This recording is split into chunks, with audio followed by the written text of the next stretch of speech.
ولا يحسبن الذين يبخلون بما آتاهم الله من فضله هو خيرا لهم بل هو شر لهم سيطوقون ما بخلوا به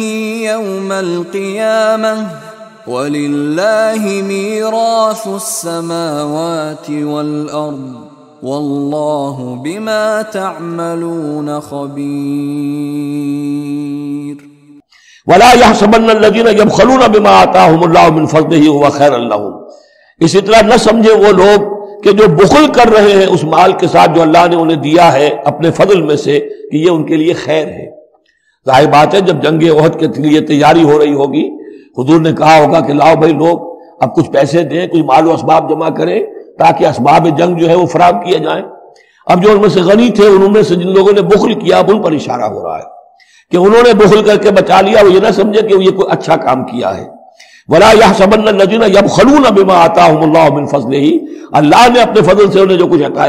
عطا کیا ہے اب اس میں بخل سے کام لے رہے ہیں کہ وہ ان کے لیے اچھا ہے، بل هو شر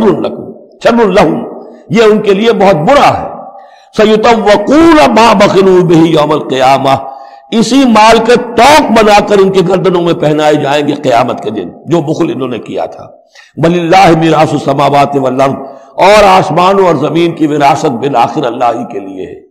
آج یہ تمہارے پاس ہے، یہ میرے پاس ہے، بالآخر سب کچھ اللہ کے لیے رہ جائے گا، ہم نہیں ہوں گے، ہمارے بعد کسی اور کا، پھر کسی اور کا، اور پھر یہ سارا مال و اسباب ہاتھ بدلتے ہوئے بالآخر میراث تو اللہ کی ہے۔